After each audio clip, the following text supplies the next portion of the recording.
Morning students, एक बार education point Haryanvi में आपका स्वागत है। विद्यार्थियों, जैसा कि निरंतर हम 10th और 12th का सिलेबस है वो आपको प्रोवाइड करवा रहे हैं और मैंने बताया था कि एक बार व्याकरण का जो अध्याय है हमने बीच में स्टॉप कर दिया था, लेकिन अब 10th का काव्य है वो हमने पूरा करवा दिया है। आज एक बार फिर से विद्यार्थियों हम कर रहे हैं क्रिया का अध्याय। तो देखिए विद्यार्थियों, बहुत महत्वपूर्ण सा विषय है क्रिया। तो सबसे पहले देखते हैं हम कि क्रिया, हम बात कर रहे थे क्रिया की। देखिए क्रिया का जो है ना, अंग्रेजी में हम बोलते हैं इसको वर्ब। क्या बोलते हैं? वर्ब बोलते हैं। तो सबसे पहले हमारे पास सामने प्रश्न जो उठता है, भाई क्रिया है, इसका मूल रूप है वो होता क्या है? तो क्रिया का मूल रूप है वो, देखिए, धातु होता है। यानी धातु किसे कहते हैं? तो सबसे पहले हम ये प्रश्न करते हैं कि धातु किसे कहते हैं। तो धातु किसे कहते हैं? देखिए क्रिया के मूल रूप को धातु कहते हैं। जैसे पढ़, लिख, चल, खेल आदि। यानी कि पढ़ से हम बनाएंगे पढ़ना क्रिया, खेल से बनाएंगे खेलना क्रिया, चल से चलना इत्यादि। इसके बाद हमारे पास सामने प्रश्न जो होता है कि क्रिया किसे कहते हैं? क्रिया किसे कहते हैं, इसके कितने भेद होते हैं? क्रिया किसे कहते हैं, इसके कितने भेद होते हैं? तो देखिए क्रिया जिन शब्दों के द्वारा किसी कार्य का करना या होना पाया जाए, जिन शब्दों के द्वारा किसी कार्य का करना या होना पाया जाए उसे हम कहते हैं बच्चों क्रिया। तो जैसे मोहन तेज दौड़ता है, मोहन तेज दौड़ता है, यहां दौड़ना क्या है? दौड़ना एक क्रिया है। अब बात करते हैं बच्चों क्रिया के भेद। क्या क्रिया के कोई भेद भी होते हैं? यस, क्रिया के दो भेद होते हैं। पहला भेद होता है भाई सकर्मक क्रिया और दूसरा होता है अकर्मक क्रिया। तो अब हम देखते हैं इन दोनों की परिभाषाएं। सकर्मक क्रिया, जिस क्रिया का फल कर्म पर पड़ता है। यानी जिस क्रिया का फल कर्म पर पड़ता है। देखिए बच्चों, यहां मैं आपको एक बात बताऊं कि जब हम वाक्य निर्माण करते हैं तो हमें कर्ता की और क्रिया की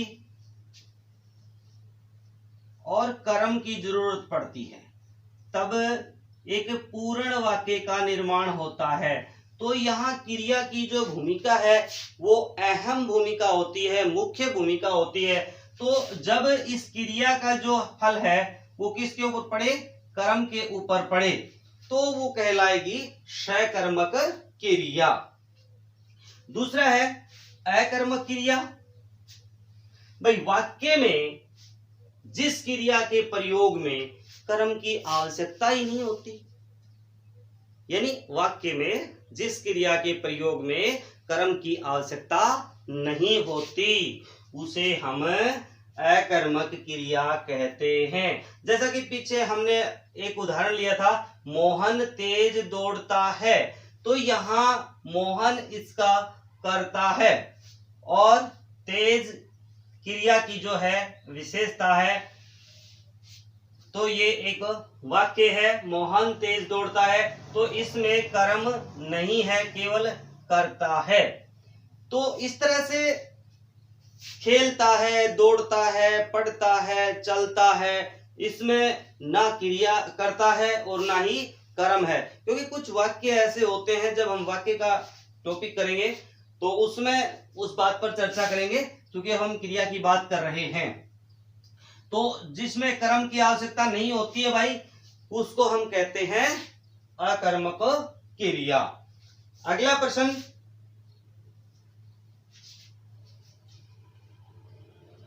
सकर्मक क्रिया के कितने भेद होते हैं, विस्तार से वर्णन करें। तो भाई सकर्मक क्रिया के दो भेद होते हैं। कितने भेद होते हैं? सकर्मक क्रिया के दो भेद होते हैं। पहला जो भेद होता है, देखिए, पूर्ण एक कर्मक क्रिया, और जो दूसरा भेद होता है पूर्ण द्विकर्मक क्रिया। विद्यार्थियों, यदि आप मेरे चैनल पर नए हैं तो चैनल को लाइक, शेयर और सब्सक्राइब करना ना भूलें, क्योंकि आपका एक सब्सक्राइब है वो मुझे नई ऊर्जा प्रदान करता है। आप मेरे साथ बने रहिए और इसी तरह से हर वीडियो को देखते रहिए।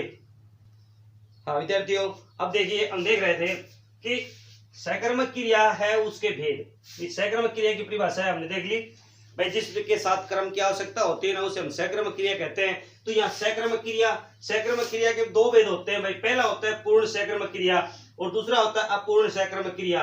भाई जो क्रिया एक ही कर्म के साथ जुड़ करके पूर्ण अर्थ प्रकट करती है, यानी जिस वाक्य में क्रिया के साथ केवल एक ही कर्म आए, यानी केवल एक ही कर्म आए और वाक्य पूरा हो जाए, उसे हम पूर्ण सकर्मक क्रिया कहते हैं। जैसे भाई सुमन खा रही है, यहाँ कर्म केवल एक ही है, बल्कि कर्म की जरूरत भी नहीं है, बगैर कर्म के भी वाक्य की यहाँ पूर्ति हो रही है।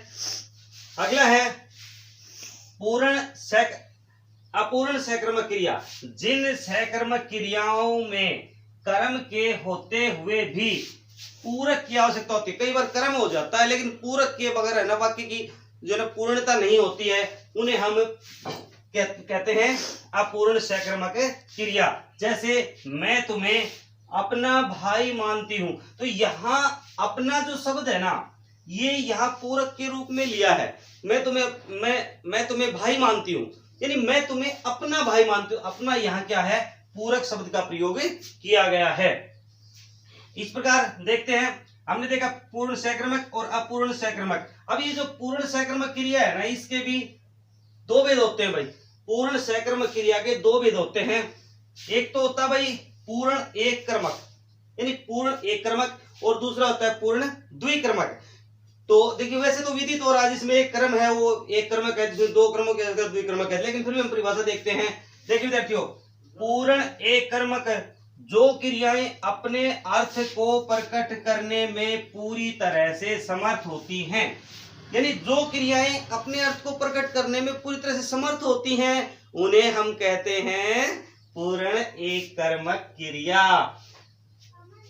सुमन खा रही है, यानी एक कर्म है। दूसरा पूर्ण द्विकर्मक, वे क्रियाएं जिन्हें पूर्ण अर्थ प्रकट करने के लिए दो कर्मों की जरूरत होती है, उन्हें हम पूर्ण द्विकर्मक क्रिया कहते हैं। यानी जिसमें सब्जेक्ट भी होना चाहिए और ऑब्जेक्ट भी होना चाहिए, कर्ता भी होना चाहिए और कर्म भी होना चाहिए, तब जाकर के वाक्य पूरा होगा। जैसे गीता मधुर गीत गा रही है, गीता मधुर गीत गा रही है, मधुर गीत गा रही है। तो यहां गीत गा रही है से भी काम चल सकता था। मधुर गीत, गीता मधुर गीत और गा रही है, तो इसमें केवल एक कर्म से भी काम चल सकता था, लेकिन वाक्य तभी पूर्ण होगा जब इसमें दो कर्मों की आवश्यकता होगी। अब हम आगे पढ़ेंगे अकर्मक क्रिया के भेद। देखिए विद्यार्थियों, देखिए अब हम कर रहे हैं अकर्मक क्रिया के भेद। तो अकर्मक क्रिया के दो भेद होते हैं, स्थित्यर्थक और दूसरा होता है गत्यर्थक।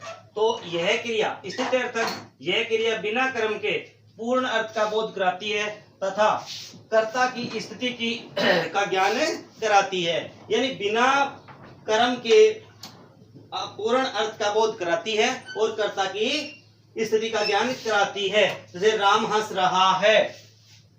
गत्यर्थक भाई, तो यह क्रिया भी बिना कर्म के ही, ये क्रिया भी बिना कर्म के ही पूर्ण की कर्म के पूर्ण अर्थ का बोध कराती है और कर्ता की गत्यात्मक स्थिति का बोध भी कराती है। यानी राजा पत्र लिख रहा है। यहाँ लिख रहा है, या तो राजा पत्र लिख रहा है, या काम, जैसे हम कोई काम करते हैं, काम करना से करवाना, लिखना से लिखवाना इत्यादि। इसके बाद अगला जो प्रश्न है ये भी महत्वपूर्ण प्रश्न है। देखिए, संरचना की दृष्टि से क्रिया के कितने भेद होते हैं।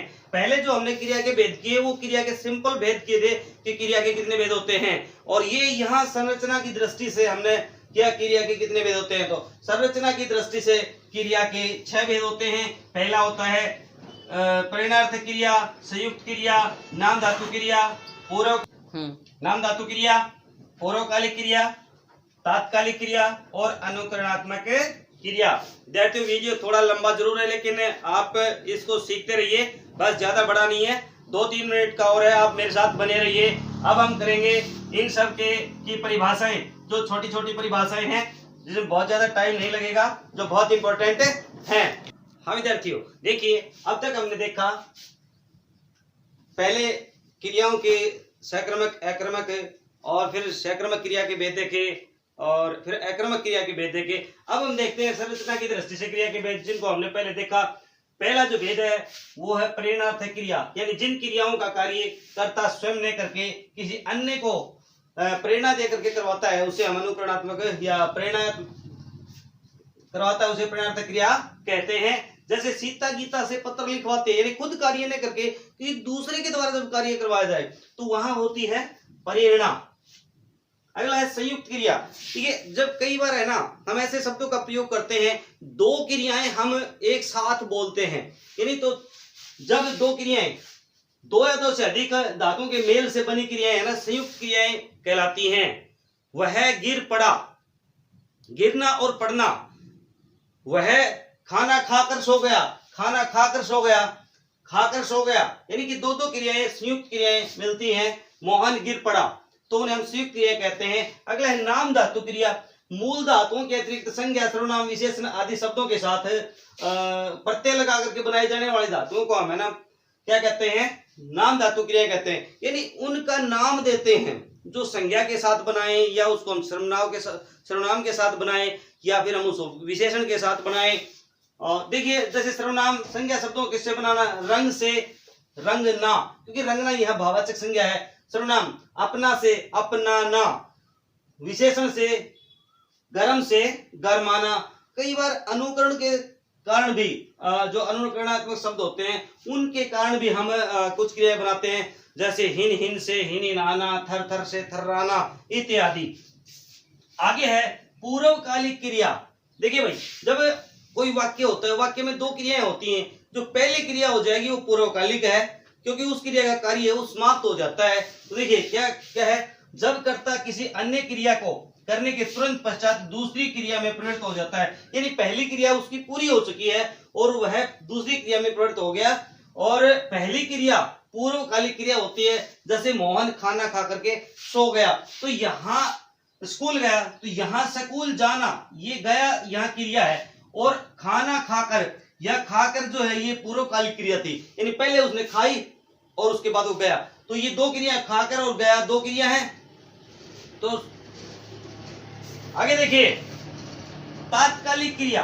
जब किसी वाक्य में 2 या 2 से अधिक क्रियाएं हो तो पहली क्रिया के कारण वहां दूसरी क्रिया होती है, यानी वाक्य में 2 क्रिया हो, कई बार 3 क्रियाएं भी हो सकती हैं, तो पहली क्रिया जो होती है उसको हम तात्कालिक क्रिया कहते हैं। जैसे घंटी बजते ही बच्चे कक्षा में आ गए, यानी पहले घंटी बजी फिर बच्चे कक्षा में आए, तो यहां जो तात्कालिक क्रिया है। अगला है अनुकरणात्मक धातु या क्रिया। जो धातु ध्वनि के अनुकरण पर बनाई जाए, जैसा कि हमने यहां भी देखा था, इसके उदाहरण में अनुकरण पर बनाई जाती है, उसे हम अनुकरणात्मक क्रिया या धातु कहते हैं। जैसे हिन हिन से हिनाना, ची ची से चहचाना। अब हम बढ़ते हैं इस चैप्टर के अंत की तरफ।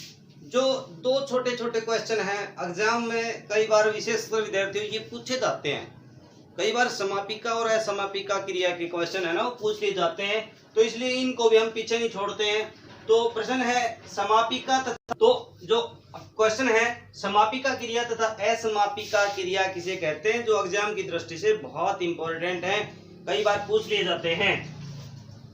समापिका क्रिया जो क्रियाएं वाक्य के अंत में लगती है, यानी वाक्य की समाप्ति के साथ जो क्रिया होती है, यानी जहां वाक्य का समापन होता है वहां पर जो क्रिया होती है, तो वहां हम कहते हैं उसे समापिका क्रिया। जैसे गीता गाना गा रही है, तो यहाँ गा रही है अंत में कर्म ना होकर के क्रिया है, तो ये यहाँ वाक्य का समापन कर रही है, इसलिए क्या है, समापिका क्रिया है। घोड़ा सड़क पर दौड़ता है, यानी सड़क पर दौड़ता है, घोड़ा यहाँ देखो सब्जेक्ट है, ये यहाँ ऑब्जेक्ट है, यानी करता है, और ये यहाँ कर्म है, और दौड़ना है यहाँ क्रिया, तो ये क्रिया जो है ना लास्ट में अंत में है, तो वाक्य की समाप्ति कर रही है, इसलिए यह क्या है, समापिका क्रिया है। अगला प्रश्न है असमापिका क्रिया। असमापिका क्रिया भाई, असमापिका क्रिया हम उन्हें कहते हैं जो वाक्य में समाप्ति पर नहीं लगती, यानी वाक्य समापन के समय नहीं लगती, अपितु पहले कहीं ना कहीं पहले लगती हैं, उन्हें हम असमापिका क्रिया कहते हैं। जैसे बड़ों को खड़े होकर प्रणाम करो, यानी खड़े होकर, ये यहाँ असमापिका क्रिया है, खड़े होकर। वैसे प्रणाम करो भी देखो है, प्रणाम करना भी क्रिया है, लेकिन यहां है ना खड़े होकर, ये इसमें असमापिका क्रिया है, और ये है ना, अब ये इसको यदि हम देखें तो ये तो विद्यार्थियों, हमने आज जो है ना क्रिया का जो अध्याय है बहुत अच्छे से कर लिया है, आशा है आपको समझ में भी आ गया होगा। और इसमें यदि आपको किसी तरह की कोई त्रुटि लगती है, यदि कहीं से समझ में नहीं आता है, तो आप कमेंट बॉक्स में लिख करके मुझे बता सकते हैं। और यदि आपको अच्छा लगा है तो आप मेरे इस वीडियो को लाइक करें, शेयर करें, और चैनल को सब्सक्राइब करना ना भूलें, और वीडियो को शुरू से अंत तक जरूर देखें। आप मेरे साथ बने रहिए एजुकेशन पॉइंट हरियाणवी पर। जय हिंद, जय भारत।